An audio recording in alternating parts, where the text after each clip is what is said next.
ಮಾನಸಾಂತರ ಅಥವಾ ದೇವರ ಕಡೆಗೆ ತಿರುಗಿಕೊಡುವುದರ ವಿಷಯದಲ್ಲಿ ದೇವರ ವಾಕ್ಯ ನಮಗೆ ತಿಳಿಸುವಂಥದ್ದು ಲೂಕನ ಬರೆಸುವಾರ್ತೆ 13ನೇ ಅಧ್ಯಾಯ 3 ಮತ್ತು 5ನೇ ವಚನದಲ್ಲಿ, ದೇವರ ಕಡೆಗೆ ತಿರುಗಿಕೊಳ್ಳದಿದ್ದರೆ ನೀವೆಲ್ಲರೂ ಹಾಗೆಯೇ ಹಾಳಾಗಿ ಹೋಗುವಿರಿ ಅಥವಾ ನಾಶವಾಗಿ ಹೋಗುವಿರಿ ಎಂದು ದೇವರ ವಾಕ್ಯ ನಮ್ಮನ್ನು ಎಚ್ಚರಿಸುವಂಥದ್ದಾಗಿದೆ.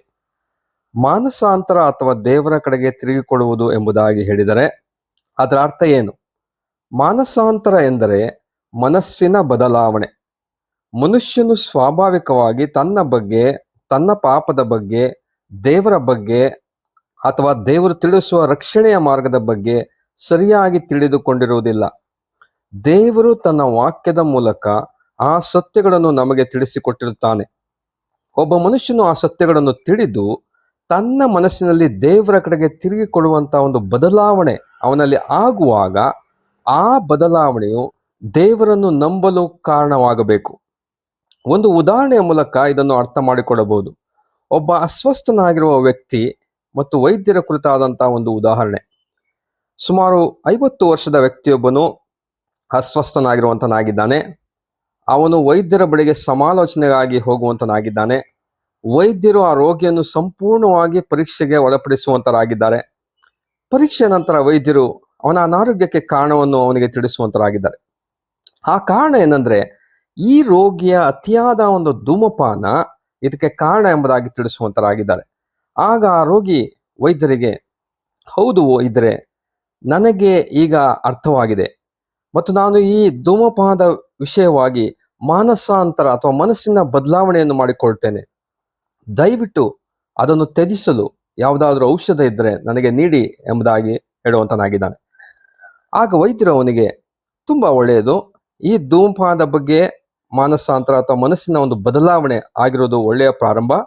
ಆದರೆ ಧೂಮಪಾನವನ್ನು ಬಿಡುವುದರಿಂದ ಮಾತ್ರ ನಿಮ್ಮ ಜೀವ ಉಳಿಯುವುದಿಲ್ಲ. ನಿಮ್ಮ ಶ್ವಾಸಕೋಶ ಬಹಳ ಹದಗೆಟ್ಟಿರುವಂಥದ್ದಾಗಿದೆ ಮತ್ತು ನಿಮ್ಮ ಹೃದಯ ತೀವ್ರವಾಗಿ ಹಾನಿಗೆ ಒಳಗಾಗಿದೆ. ನಿಮ್ಮ ಜೀವ ಉಳಿಸಬಹುದಾದಂಥ ಏಕೈಕ ವಿಷಯವೆಂದರೆ ನಿಮ್ಮ ಮೇಲೆ ಹೃದಯ ಶ್ವಾಸಕೋಶ ಕಸಿ ಶಸ್ತ್ರಚಿಕಿತ್ಸೆ ಆಗಬೇಕು ಎಂಬುದಾಗಿ ತಿಳಿಸುವಂತರಾಗಿದ್ದಾರೆ. ಈಗ ಪ್ರಾಮುಖ್ಯವಾದಂಥ ಪ್ರಶ್ನೆ ಏನಂದ್ರೆ, ಈ ಮೂಲಭೂತ ಮಟ್ಟದಲ್ಲಿ ರೋಗಿ ಮಾನಸಾಂತರ ಪಡಲು ಅಥವಾ ಮನಸ್ಸಿನ ಬದಲಾವಣೆ ಆಗಲು ಸಿದ್ಧನಾಗಿರುತ್ತಾನೆಯೇ? ಅಂದರೆ ಈ ರೋಗಿ ವೈದ್ಯರು ಹೇಳಿದಂಥ ವಿಷಯದಲ್ಲಿ, ಹೌದು, ನನ್ನ ಸ್ಥಿತಿ ತುಂಬಾ ಕೆಟ್ಟದಾಗಿದೆ, ಹೊಸ ಹೃದಯ ಮತ್ತು ಹೊಸ ಶ್ವಾಸಕೋಶ ಮಾತ್ರ ನನ್ನ ಜೀವ ಉಳಿಸಬಲ್ಲವು ಎಂಬುದಾಗಿ ಒಪ್ಪಿಗೆಯನ್ನು ಸೂಚಿಸುವಂತ ಆ ಮನಸ್ಸಿನ ಬದಲಾವಣೆ ಅವನಲ್ಲಿ ಉಂಟಾಗುತ್ತದೆಯೋ? 2 ರೀತಿಯ ಪ್ರತಿಕ್ರಿಯೆಗಳು ಇರುವುದಕ್ಕೆ ಸಾಧ್ಯ. ಒಂದು, ರೋಗಿಯು ವೈದ್ಯರ ತೀರ್ಪನ್ನು ತಿರಸ್ಕರಿಸಬಹುದು. ಆ ರೋಗಿ ವೈದ್ಯರಿಗೆ, ಇಲ್ಲ, ನಾನು ಈ ಶಸ್ತ್ರಚಿಕಿತ್ಸೆಗೆ ಸಿದ್ಧನಾಗಿಲ್ಲ, ನೀವು ಹೇಳುವಷ್ಟು ಗಂಭೀರವಾದಂಥ ಪರಿಸ್ಥಿತಿ ನನಗೆ ಇಲ್ಲ, ನಾನು ತೀವ್ರವಾಗಿ ಅಸ್ವಸ್ಥನಾಗಿಲ್ಲ, ನಾನು ಧೂಮಪಾನವನ್ನು ತ್ಯಜಿಸಿದರೆ ನಾನು ಸರಿಯಾಗುತ್ತೇನೆ ಎಂಬ ನಂಬಿಕೆ ನನಗಿದೆ ಎಂಬುದಾಗಿ ಹೇಳುವಂಥವನಾಗಿದ್ದಾನೆ. ಆಗ ಏನಾಗ್ತದೆ, ಅವನು ಶೀಘ್ರದಲ್ಲೇ ಸಾಯುವಂತನಾಗಿದ್ದಾನೆ. ಇನ್ನೊಂದು ಕಡೆ ಆ ರೋಗಿ ವೈದ್ಯರ ತೀರ್ಪನ್ನು ಒಪ್ಪಿಕೊಳ್ಳಬಹುದು. ಹೌದು, ನನ್ನ ಸ್ಥಿತಿ ತುಂಬಾ ಗಂಭೀರವಾಗಿದೆ, ಹೊಸ ಹೃದಯ ಮತ್ತು ಹೊಸ ಶ್ವಾಸಕೋಶ ಮಾತ್ರ ನನ್ನ ಜೀವ ಉಳಿಸಬಲ್ಲವು ಎಂಬ ವೈದ್ಯರ ಆ ನಿರ್ಣಯವನ್ನು ಒಪ್ಪಿಕೊಂಡು ಶಸ್ತ್ರಚಿಕಿತ್ಸೆಗೆ ಒಳಪಟ್ಟು ಬೇರೊಬ್ಬ ವ್ಯಕ್ತಿಯ ಹೃದಯ ಮತ್ತು ಶ್ವಾಸಕೋಶವನ್ನು ಪಡೆದರೆ ಅವನು ಬದುಕಿಕೊಳ್ಳುವಂತನಾಗಿದ್ದಾನೆ. ಆ ರೋಗಿ ಒಂದು ತೀರ್ಮಾನಕ್ಕೆ ಬರ್ತಾನೆ. ಆ ರೋಗಿಯು ವೈದ್ಯರ ನಿರ್ಣಯಕ್ಕೆ ಒಪ್ಪಿಗೆಯನ್ನು ತೋರಿಸಿ ಶಸ್ತ್ರಚಿಕಿತ್ಸೆಗೆ ಒಳಪಟ್ಟು ಬದುಕಿಕೊಳ್ಳುವಂತನಾಗಿದ್ದಾನೆ. ಶಸ್ತ್ರಚಿಕಿತ್ಸೆಯಾಗಿ ಆಸ್ಪತ್ರೆಯಿಂದ ಮನೆಗೆ ಹೋಗುವ ಸಮಯದಲ್ಲಿ ವೈದ್ಯರು ಅವನಿಗೆ ಹೇಳುವಂತ ಒಂದು ಮಾತು, ಈಗ ನೀನು ಬದುಕಿಕೊಂಡಿದ್ದೀಯಾ, ಇನ್ನು ಮುಂದೆ ಧೂಮಪಾನವನ್ನು ಸಂಪೂರ್ಣವಾಗಿ ನೀನು ತ್ಯಜಿಸಬೇಕು. ಒಂದು ವೇಳೆ ಮತ್ತೆ ಧೂಮಪಾನ ಮಾಡುವ ಪ್ರೇರೇಪಣೆ ಉಂಟಾಗುವುದಾದರೆ ತಕ್ಷಣ ನನ್ನ ಬಳಿಗೆ ಬಾ, ನಾನು ಸಲಹೆಯನ್ನು ಕೊಟ್ಟು ಪ್ರೇರೇಪಣೆಯನ್ನು ತ್ಯಜಿಸಲು ಸಹಾಯ ಮಾಡ್ತೇನೆ ಎಂಬುದಾಗಿ ವೈದ್ಯರು ಹೇಳುವಂತರಾಗಿದ್ದಾರೆ. ಪ್ರಿಯರೇ, ನಮ್ಮ ವಿಷಯದಲ್ಲಿ ನಾವು ನೋಡುವುದಾದರೆ ಸತ್ಯವೇದದಲ್ಲಿ ನಮ್ಮ ಕುರಿತಾದಂಥ ದೇವರ ತೀರ್ಪು ಏನೆಂಬುದಾಗಿಡಿದರೆ, ಎಲ್ಲರೂ ಸಹ ಪಾಪ ಮಾಡಿ ದೇವರ ಮಹಿಮೆಯನ್ನು ಹೊಂದದೆ ಹೋಗಿದ್ದಾರೆ. ರೋಮಪುರ ಪತ್ರಿಕೆ 3ನೇ ಅಧ್ಯಾಯ 23ನೇ ವಚನದಲ್ಲಿ ನಾವು ಅದನ್ನು ನೋಡುವಂತರಾಗಿದ್ದೇವೆ. ವೈಯಕ್ತಿಕವಾಗಿ ನಾವು ಮಾಡಿದ ಪಾಪಗಳ ಬಗ್ಗೆ ಮಾನಸಾಂತರ ಪಡುವುದು ಮುಖ್ಯವಾದರೂ ಕೂಡ ಅದು ನಮ್ಮನ್ನು ಉಳಿಸಲು ಸಾಧ್ಯವಿಲ್ಲ. ನಾವು ಏನು ಮಾಡಿದ್ದೇವೆ ಎಂಬುದರ ಪ್ರಶ್ನೆ ಮಾತ್ರವಲ್ಲ, ನಾವು ಏನಾಗಿದ್ದೇವೆ ಎಂಬುದರ ಪ್ರಶ್ನೆ ಅದು ಪ್ರಾಮುಖ್ಯವಾದದ್ದಾಗಿದೆ. ದೇವರ ವಾಕ್ಯ ನಮಗೆ ತಿಳಿಸುವಂಥದ್ದು, ನಾವು ಸ್ವಭಾವ ಸಿದ್ಧವಾಗಿ ದೇವರ ಕೋಪಕ್ಕೆ ಗುರಿಯಾಗಿದ್ದೇವೆ. ನಮ್ಮ ಸ್ವಭಾವ ಅದು ಪಾಪದ ಸ್ವಭಾವವೇ. ಈ ಪಾಪವು ಕೊಡುವ ಸಂಬಳ ಮರಣ ಎಂಬುದಾಗಿ ರೋಮಪುರ ಪತ್ರಿಕೆ 6ನೇ ಅಧ್ಯಾಯ 23ನೇ ವಚನದಲ್ಲಿ ನಾವು ನೋಡುತ್ತರಾಗಿದ್ದೇವೆ. ನಮಗೆ ಬದುಕುವುದಕ್ಕಿರುವ ಒಂದೇ ಒಂದು ಮಾರ್ಗ ಹೊರಗಿನಿಂದ ಹೊಸ ಜೀವವನ್ನು ಪಡೆಯುವಂಥದ್ದು. ಈ ಹೊರಗಿನ ಹೊಸ ಜೀವದ ಮೂಲ ಯಾರೆಂಬುದಾಗಿ ಹೇಳಿದರೆ ಪಾಪರಹಿತನಾದ ಯೇಸು ಕ್ರಿಸ್ತನು ತಾನೇ ಆಗಿದ್ದಾನೆ. ಆತನೊಬ್ಬನೇ ನಮ್ಮ ಪಾಪಗಳ ನಿವಾರಣೆಗಾಗಿ ತನ್ನ ಸ್ವಂತ ಪ್ರಾಣವನ್ನು ಕೊಟ್ಟಿದ್ದಾನೆ.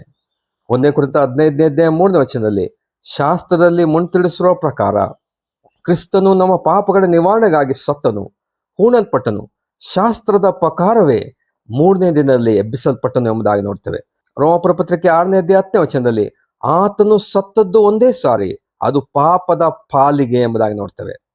ರೋಮಪುರ ಪತ್ರಿಕೆ 8ನೇ ಅಧ್ಯಾಯ 3ನೇ ವಚನದಲ್ಲಿ ಪಾಪಕ್ಕೆ ಮರಣದಂಡನೆಯನ್ನು ವಿಧಿಸುವುದು ಎಂಬುದಾಗಿ ನೋಡ್ತೇವೆ.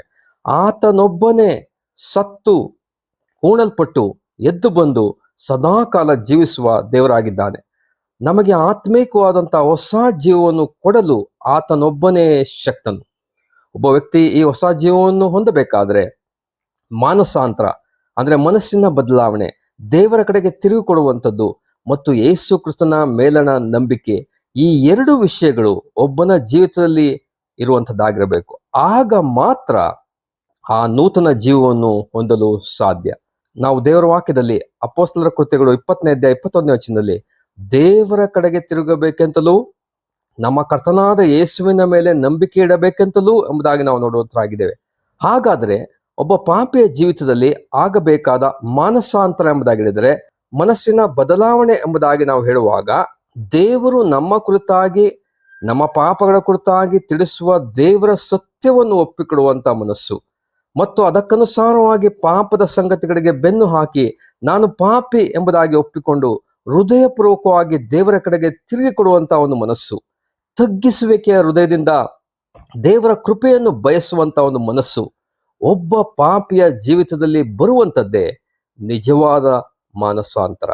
ಈ ರೀತಿಯಲ್ಲಿ ಒಬ್ಬ ಪಾಪಿ ಮಾನಸಾಂತರ ಹೊಂದಿ ಅಂದ್ರೆ ದೇವರ ಕಡೆಗೆ ತಿರುಗಿಕೊಂಡು ಕರ್ತನಾದ ಯೇಸು ಕ್ರಿಸ್ತನ ಮೇಲೆ ನಂಬಿಕೆ ಇಡುವಾಗ, ಅಂದ್ರೆ ಆತನು ನನಗೋಸ್ಕರ ಸತ್ತನು, ಹೂಣಲ್ಪಟ್ಟನು, 3ನೇ ದಿನ ಎದ್ದು ಬಂದನು ಎಂದು ಹೃದಯಪೂರ್ವಕವಾಗಿ ನಂಬಿ ಆತನನ್ನು ರಕ್ಷಕನು ಒಡೆಯನು ಎಂದು ಅರಿಕೆ ಮಾಡಿ ಆತನನ್ನು ಸ್ವೀಕರಿಸುವುದಾದರೆ ಆ ವ್ಯಕ್ತಿ ಆತ್ಮಿಕ ಹೊಸ ಜೀವಿತವನ್ನು ಪಡೆಯುತ್ತಾನೆ. ಅವನು ಪಾಪಗಳ ಕ್ಷಮಾಪಣೆಯನ್ನು ಹೊಂದುತ್ತಾನೆ. ದೇವರ ಉಚಿತಾರ್ಥವರವಾದ ರಕ್ಷಣೆಯನ್ನು, ನಿತ್ಯ ಜೀವವನ್ನು ಹೊಂದುವನಾಗಿದ್ದಾನೆ. ಇಂಥ ವಿಶ್ವಾಸಿಗಳ ಜೀವಿತದಲ್ಲಿ ನಿಜವಾದ ಬದಲಾವಣೆಗಳನ್ನು ಕಾಣುವುದಕ್ಕೆ ಸಾಧ್ಯ. ಯಾಕಂದ್ರೆ ಕ್ರಿಸ್ತನ ಜೀವ ಅವರಲ್ಲಿ ಉಂಟು ಮತ್ತು ಅವರು ಕ್ರಿಸ್ತನನ್ನು ಹಿಂಬಾಲಿಸುವಂತವರಾಗಿದ್ದಾರೆ. ಈ ರೀತಿಯಾಗಿ ನಿಮ್ಮ ಜೀವಿತದಲ್ಲಿ ಮಾನಸಾಂತರದಿಂದ ಕೂಡಿದ ನಿಜವಾದ ರಕ್ಷಣೆ ಹೊಂದಿಸುವ ನಂಬಿಕೆಗೆ ನಡೆಸಲ್ಪಡುವ ಹಾಗೆ ದೇವರು ತಾನೇ ನಿಮ್ಮೆಲ್ಲರಿಗೆ ಸಹಾಯ ಮಾಡಲಿ.